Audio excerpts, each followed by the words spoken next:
contrairement, par exemple, à la doctrine catholique.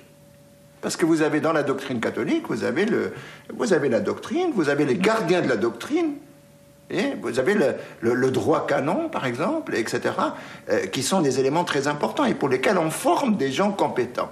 Et donc la position de Kadhafi consiste à dire qu'au fond, chaque musulman peut lire le Coran et en donner l'interprétation qu'il sent, qu'il voit, et qui soit compatible avec la situation qui est la sienne.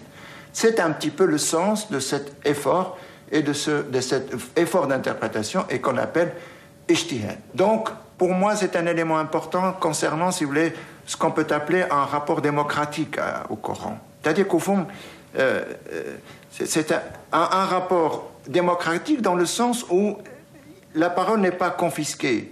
Et cette idée, si vous voulez, de ijtihad introduit, si vous voulez, cet élément nouveau, c'est qu'il n'y a pas le monopole du sacré. Je ne mélange pas la révolution avec les mouvements de libération à caractère religieux ou racial ou autre. L'homme est digne de la liberté, quelle que soit sa religion, quelle que soit sa race. Et le peuple opprimé ont le droit de faire leur révolution,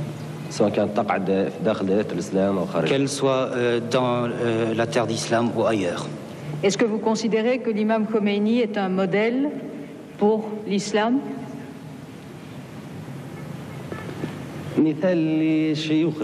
Un modèle pour les cheikhs de l'islam.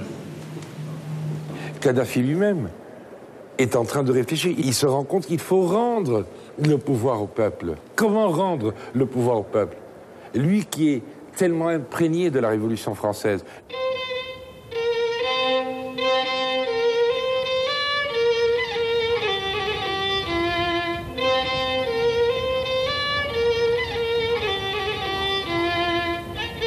On croit qu'il règne sur la Libye.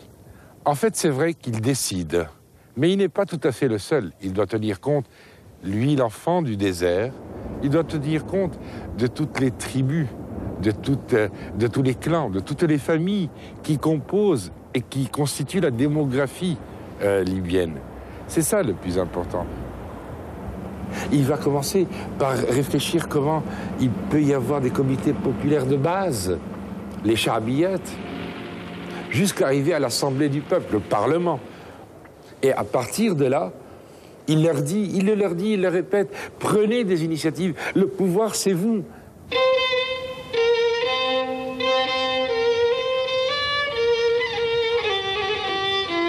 Kadhafi a, d'une certaine manière, parfois un petit peu cette euphorie de dire que, au fond, la Libye peut innover, y compris en matière de démocratie, et renouer en quelque sorte avec une conception antique de la démocratie, dans la démocratie directe.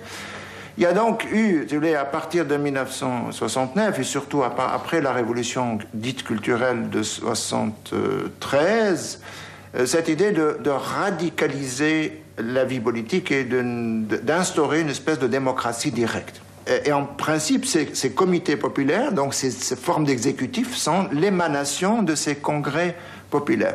Les congrès populaires regroupent donc tous ceux qui sont en âge de voter, 18 ans, et qui sont en âge de délibérer des questions politiques. Donc, la démocratie, au sens où Kadhafi l'entend, c'est un système de gouvernement où le peuple délibère dans les congrès populaires, et de ces congrès populaires sortent des organes exécutifs qui ont pour charge d'appliquer ce qui a été décidé au congrès populaire. Les masses populaires prendront le pouvoir un peu partout et érigeront le pouvoir populaire par le canal des congrès populaires de base et les comités populaires. Même en France, malheureusement, la Jamaïrie a été avortée par 2 fois en France. Premièrement, après l'écroulement de la Bastille, et l'autre lorsque en 64 ou plutôt en 68, lors de la révolution de 68, la révolution estudiantine, qui a vu naître plusieurs comités un peu partout, mais la révolution populaire a été avortée en France. Mais les peuples seront néanmoins les vainqueurs. Et c'est là où il y a un élément de complexité, c'est-à-dire que les grandes orientations concernant les aspects économiques, les aspects sociaux, les aspects juridiques, ne viennent pas évidemment de la société elle-même. On n'est pas dans le gouvernement spontané. Il y a une impulsion, en quelque sorte, qui vient de Kadhafi et de ceux qui sont autour de lui. Cette stratégie de légitimation des pouvoirs et la stratégie de ces innovations politiques, il ne va pas les chercher dans une légitimité démocratique. Il va les chercher dans ce qu'il pense être la légitimité coranique, effort d'interprétation, ijtihad, et dans le fait qu'il va constituer autour de lui un certain nombre d'acteurs, acteurs sociaux, les femmes, pas seulement les femmes, aussi les comités révolutionnaires, et les rapports qu'il a avec eux peuvent être interprétés, à l'image de ce qu'a été le rapport du prophète aux compagnons. Et il y a là, si vous voulez, en quelque sorte, ce qu'on peut appeler un petit peu une homologie structurale, dans la mesure où le mode d'action est conforme à ce qu'il croit être la manière avec laquelle le prophète a énoncé des vérités sur les sociétés et la manière avec laquelle il a organisé autour de lui la première communauté des musulmans pour faire vivre d'une certaine manière l'État musulman tel qu'il a pris naissance après la révélation du prophète. Je suis le prophète de la révolution et non le prophète de Dieu. Cette démocratie directe, ce gouvernement du peuple par le peuple, cette utopie révolutionnaire ne va pas sans conséquences. Je ne sais pas comment il est arrivé à cette idée-là, le pouvoir du peuple. Donc, et là, on a commencé à voir le livre vert. Et ensuite, on est passé au comité révolutionnaire, que moi je considère que c'est la période... c'est une tache noire dans le parcours du colonel Kadhafi. Pourquoi? Parce que les comités révolutionnaires, ils ont maltraité la population. Donc, ils ont cru à un moment donné qu'ils tenaient tout en main. C'est la révolution culturelle chinoise. C'est ça. Oui, si vous voulez, c'est un peu ça, mais bon, à la libyenne, si vous voulez. Et là, il y a eu beaucoup de bavures, beaucoup d'erreurs vis-à-vis des Libyens. On l'accusera d'éliminer ses opposants. Il dit lui-même, ce ne sont pas mes opposants. Ils sont des opposants de la République, de la Jamahiriya. Encore Saint-Just, encore Robespierre. Et il reviendra là-dessus à plusieurs reprises. Qui peut protester contre qui alors que c'est le peuple qui détient le pouvoir? En Libye, il n'y a pas de gouvernement. Et il n'y a pas de parti au pouvoir ni de parti d'opposition.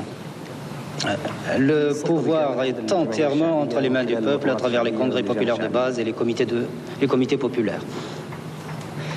Il n'y a aucun sens à l'opposition dans un contexte où le peuple ne peut s'opposer à lui-même puisqu'il détient lui-même le pouvoir. Aujourd'hui, on ne peut pas dire qu'il y ait une opposition en Libye, non. Installés dans les plus petits villages, les comités révolutionnaires seront donc, bien qu'écoutés, seulement consultés par le guide. Ainsi, pour irriguer le pays, Kadhafi décidera de lancer le projet de grande rivière artificielle pour pomper l'eau enfouie sous les sables depuis des millénaires. Ce gigantesque système d'arrosage coûtera plus de 3 milliards de dollars payés grâce aux revenus du pétrole. Il sera éphémère car il n'existe que 50 années de réserve d'eau fossile. La Libye, c'est entre 3 et 5% de terre arable. Aujourd'hui, à Kobao, à quelques mètres des greniers fortifiés de Kobao, là où les paysans entassaient leur huile, leurs céréales et tout ce dont ils avaient besoin pour toute la saison, on comprend réellement ce besoin de sortir de l'eau du centre de la terre. En Égypte, il y a le dieu Nil. Ici, il n'y a point de dieu fleuve. Donc on a besoin de cette eau. Ce projet pharaonique, certainement, décrié de grandes rivières par certains, est limité dans le temps. Kadhafi lui-même, quand il a annoncé, il a dit, mais dans 50 ans, parce que ça ne durera que 50 ans, ne venez pas me dire, il n'y a plus d'eau. Oui, il n'y aura plus d'eau. Mais au moins, pendant ces 50 ans, on pourra peut-être agir sur le microclimat.